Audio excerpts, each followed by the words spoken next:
ప్రస్తుతం మనం హన్మకొండ జిల్లా కరుణాపురంలో ఉన్నాము. ఇక్కడ ఒక అతి పెద్ద చర్చ్ ఉంది. ఆ చర్చ్ ఏషియాలోనే నంబర్ 1 చర్చ్ అని చెప్తున్నారు. అలాగే ఇక ప్రపంచవ్యాప్తంగా చూసుకుంటే 2వ అతి పెద్ద చర్చ్గా చెప్తా ఉన్నారు. ప్రస్తుతం మనం ఉన్నది అదే ప్రిమిసెస్. దాదాపు 8 ఎకరాల విస్తీర్ణంలో ఉన్నటువంటి చర్చ్కి చాలా స్పెషాలిటీస్ ఉన్నాయి. మీకు కనిపిస్తున్నటువంటి ఆ డోమ్ కానీ అలాగే అక్కడ వాడినటువంటి మట్టి అన్నీ కూడా జెరూసలేం నుంచి తీసుకొచ్చారని చెప్తా ఉన్నారు. తర్వాత మనకు ఒక ట్రీ కనిపిస్తుంది చూడండి, అక్కడ ఆలివ్ ట్రీ. అది వచ్చేసి మీకు ఇజ్రాయెల్ దేశంలో మాత్రమే ఉంటాయి. అలాంటి ట్రీని కూడా తీసుకొచ్చి ఇక్కడ పెట్టారు. 1600 ఏళ్ల నాటి చెట్టు అని చెప్పేసి కూడా తెలుస్తూ ఉంది. చాలా స్పెషల్స్ ఉన్నాయి. ఇంత పెద్ద చర్చిలో ఒకేసారి 40,000 మంది కూర్చొని ప్రార్థించవచ్చు. సో అంత పెద్ద చర్చిని మనం ఎక్కడా కూడా చూడము. లోపలికి వెళ్ళి మరిన్ని విశేషాలు చూద్దాము.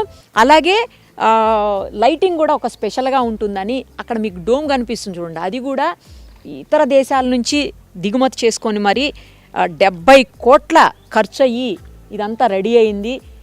ఈ మధ్యన అంటే మొన్న మే 4వ తారీఖునే ఈ చర్చ్ ప్రజలకు అందుబాటులోకి వచ్చింది. తర్వాత ఇంకొక విశేషం ఏంటంటే ఇది ఎక్కువ మంది బయట నుంచి తీసుకొచ్చి కట్టించిన చర్చ్ కాదు.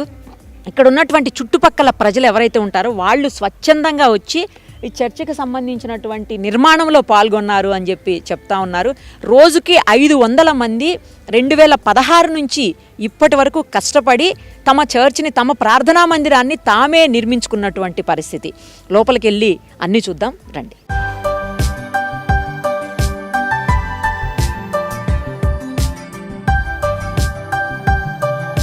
ఒక్కసారి ఈ డోర్ చూడండి, 17 ఫీట్ హైట్ ఉన్న డోరు.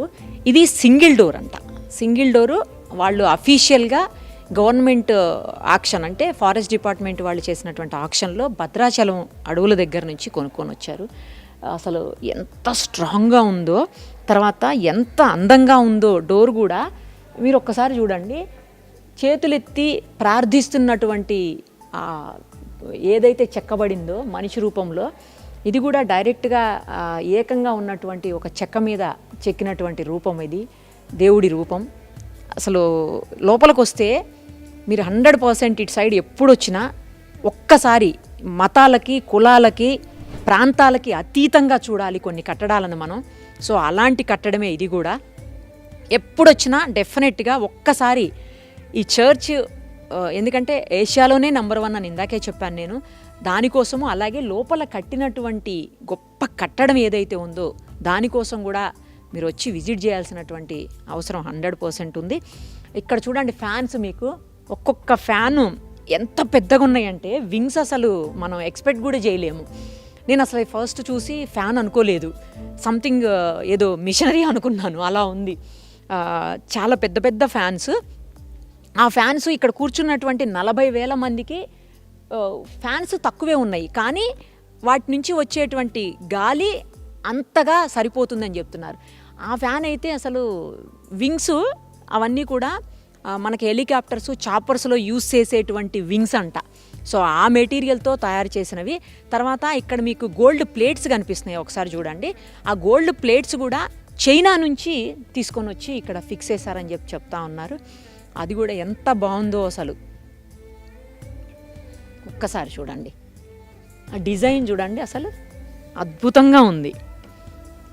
ఇంత మంచి డిజైన్ని మనం చూడలేము అంత ఈజీగా. చాలా మంచి డిజైను. తర్వాత ఈ పైన చూడాలి ఒక్కసారి. ఆ పైన అంతా కూడా మీకు స్టార్ లాగా డిజైన్ చేశారు. మొత్తం యూజ్ చేసినటువంటి మెటీరియల్ కూడా చాలా స్ట్రాంగ్ మెటీరియల్ని యూజ్ చేశారు. తర్వాత ఆ స్టార్స్ కింద సేమ్ మనకి డిజైన్ ఉంది. ఆ డిజైన్ అంతా కూడా స్టార్స్ లాగే ఉంటుందంట.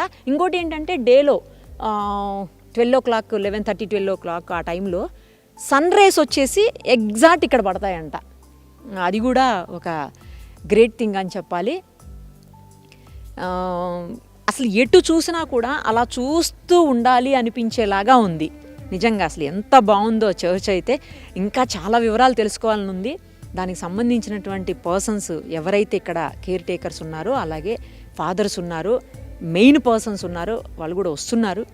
కొద్ది నిమిషాల్లోనే మనం మరిన్ని డీటెయిల్స్ తెలుసుకుందాము.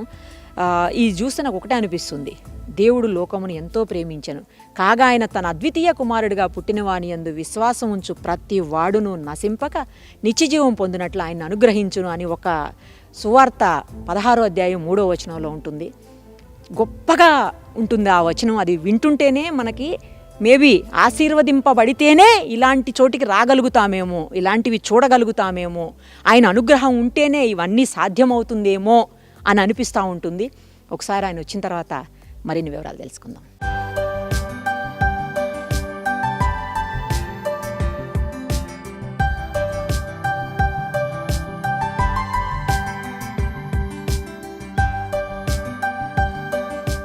చర్చ్ నిర్వాహకుల్లో ఒకరైనటువంటి డాక్టర్ జయప్రకాష్ గారు ప్రస్తుతం మనతో పాటు ఉన్నారు. ఆయన అడిగి మరిన్ని వివరాలు తెలుసుకుందాం. నమస్తే అండి. అస్సలు సూపర్బ్ ఉంది చర్చ్ అయితే. నాకు ఎంత బాగా నచ్చిందంటే అంత బాగా నచ్చింది. లోపల ఫస్ట్ ఇంటీరియరు, ఎక్స్టీరియరు, తర్వాత అసలు ఏది చూస్తున్నా కూడా ఇంకా అలా చూస్తూ ఉండాలనిపిస్తోందండి, అంత బాగుంది. మొట్టమొదటిగా సుమన్ టీవీ ప్రేక్షకులందరికీ కూడా మరి క్రీస్తు జ్యోతి ప్రేయర్ హాల్ నుంచి మా యొక్క వందనాలు, శుభాకాంక్షలు తెలియజేస్తూ ఉన్నాను. మరి ఈరోజు సుమన్ టీవీ వారు మా మధ్యలోకి రావడం, వారి యొక్క సంతోషాన్ని మరి మందిరాన్ని చూసి వ్యక్తం చేయడం మాకు ఎంతో సంతోషకరంగా ఉంది. మరి ఇదంతా కూడా మరి దేవుని యొక్క కృప, దేవుడు ఇచ్చినటువంటి ఆలోచన, దర్శనం ప్రకారంగా దేవుడు ఒక్కొక్కటి ఇస్తూ ఉంటే ఒక్కొక్కటి చేసుకోవడం పోవడం ద్వారా ఆయన ఇచ్చినటువంటి శక్తిని బట్టే మరి యొక్క చర్చ్ నిర్మాణం చేయడం జరిగింది, కానీ మా యొక్క సొంత శక్తి కాదని మేము చెప్తూ ఉన్నాం.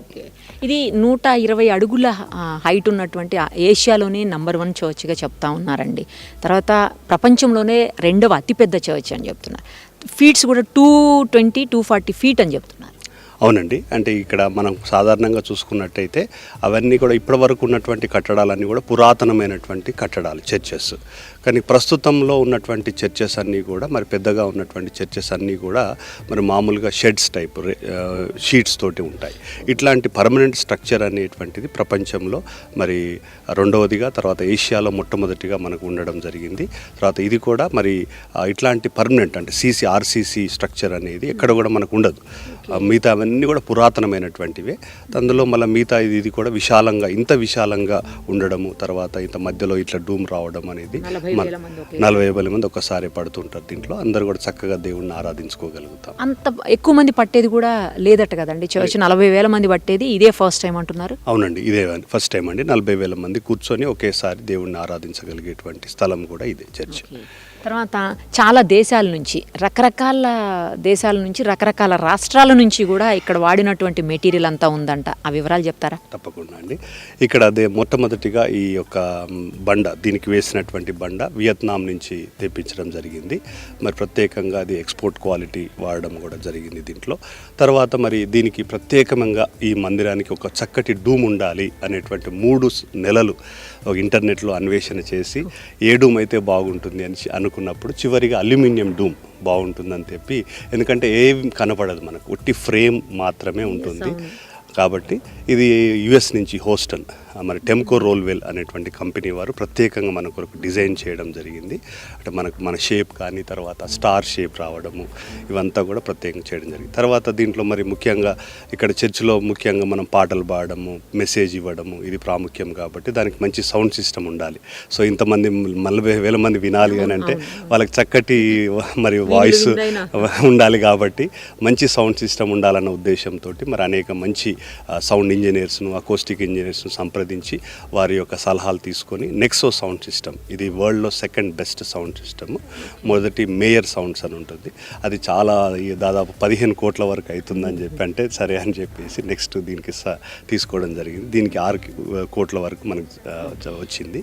తర్వాత దీనికి మొత్తము ఎలాంటి రీసౌండ్ రాకుండా దీనికి టోటల్గా అకోస్టిక్ ట్రీట్మెంట్ చేయడం జరిగింది. మొత్తం ఎక్కడ కూడా మనకు ఎంత పెద్ద సౌండ్ పెట్టినా కూడా మనకు రీసౌండ్ రాదు. డూమ్లో కానీ అదంతా కూడా మనకు కనబడుతున్నటువంటి ఆ తెల్ల అవన్నీ కూడా షీట్స్ మనకు ఆ షీట్స్ అబ్జార్బ్ చేస్తుంది ఎక్స్ట్రా సౌండ్ని. సో అదంతా కూడా అకోస్టిక్ ట్రీట్మెంట్ చేయండి. తర్వాత పిల్లర్స్కి ఒక ప్రత్యేకత ఉండాలి అన్న ఉద్దేశంతో ఇవి చైనా నుంచి బ్రాస్ షీట్స్ తెప్పడం జరిగింది. ఒట్టి బ్రాస్ షీట్స్ పెడితేనే బాగుండదు, అవి బిల్బికల్గా ఏమైనా రిలేటెడ్గా ఉంటే బాగుంటుందని కొన్నిటికి ఒలివ చెట్టు ముద్ర వేయడం, కొన్నిటికి ద్రాక్ష, కొన్నిటికి అంజూరపు, తర్వాత ఖర్జూర, దానిమ్మ ఇట్లాంటివి కూడా వాటి మీద ప్రింట్స్ వేయడం జరిగింది. తర్వాత వచ్చేసి మనకు ప్రత్యేకంగా ఈ స్టెయిన్డ్ గ్లాస్, అంటే చర్చ్ అంటేనే ఒక స్టెయిన్డ్ ఆ లుక్ రావాలి, వెలుతురు పడడం, కాబట్టి దానికి ప్రత్యేకంగా ఇవి అమెరికా నుంచి తెప్పించి కేరళలో దాన్ని మళ్ళీ రీసైకిల్ చేయించేసి దానికి ప్రత్యేకంగా స్టెయిన్డ్ గ్లాస్ వేయడం జరిగింది. సో ఈ విధంగా మరి సౌండ్ సిస్టమ్ కానీ, తర్వాత ఎల్ఈడి స్క్రీన్స్ కానీ, ఇట్లా బండ కానీ, దీనికి ఇన్లే వర్క్ కానీ ఇవన్నీ, తర్వాత మనకు ముందు ప్రత్యేకంగా బ్రాస్ తోటి ప్రత్యేక అలంకరణ చేయబడినటువంటి మోడల్స్ను ముందు పెట్టడం జరిగింది. సో ఇవన్నీ కూడా బిబ్లికల్లో ఉన్నటువంటి రిలేటెడ్ వాటిని ఒక్కొక్క దానికి ఒక్కొక్క ఐటమ్ను, దానికి ఫ్రూట్స్ ఉంటాయి బిబ్లికల్లో, ఫ్రూట్స్, తర్వాత దానికి ఆకులు, ఇట్లాంటివన్నీ కూడా చేయడం జరిగిందండి. ఓకే, మొత్తం ఎన్ని ఏకర్స్లో ఉంది, ఎంత ఖర్చు అయిందండి, ఎన్ని డేస్ పట్టింది? ఎందుకంటే లోకల్లో ఉన్నటువంటి పర్సన్సే వాలంటరీగా వాళ్ళే వచ్చి ఒక్క పైసా తీసుకోకుండా ఈ నిర్మాణంలో భాగం పంచుకున్నారని అంటున్నారు. అవునండి, ఇది మొత్తం మన క్యాంపస్ అంతా కూడా 22 ఎకరాలండి టోటల్గా. కేవలం చర్చికి మాత్రమే కంప్లీట్గా 7 ఎకర్స్ ఇదంతా ఏరియా, 7 ఎకర్స్ ల్యాండ్ ఇది. ఇదంతా కూడా మన సంస్థ పేరు మీదనే, చర్చి పేరు మీదనే ఉండడం జరిగింది. ఇది మెయిన్గా ఈ యొక్క మందిర నిర్మాణంలో మరి మూలంగా చేయబడినటువంటి వారు ఎవరంటే మన చర్చికి వచ్చేటువంటి వారే స్వతంత్రంగా స్వేచ్ఛగా వాళ్ళు వచ్చి ముందుకు వచ్చి మేస్త్రీలు కానీ, పని చేయడం కానీ, సెంటరింగ్ వారు కానీ, వారు ఏదైతే పని చేయగలుగుతారో వృత్తుల్లో ఉన్నారో వాళ్ళు వచ్చేసి ఈ యొక్క పనిలో భాగస్వామి, అంటే డబ్బు రూపకంగా కాకుండా వారి శ్రమ రూపకంగా ఈ యొక్క మందిరానికి వారి కొరకు కష్టపడ్డారు అన్నట్టు. ఇది 7 years పట్టింది. డే అండ్ నైట్ వర్క్ జరిగిందండి, ఏ నైట్ కానీ డే కానీ ఆగకుండా. 7 years 2016 June 11th ఫౌండేషన్ వేయడం జరిగింది. 2023 May 4th రోజు ఓపెనింగ్ జరిగిందండి. సూపర్. అసలు ఎంత ఖర్చు అయిందండి? దీనికి ఖర్చు అంటే మొత్తం మనము మెటీరియల్ ఖర్చు కానీ, తర్వాత స్కిల్డ్ లేబర్ వాటికి కానీ దాదాపుగా ఒక 80 కోట్ల వరకు అయిందండి.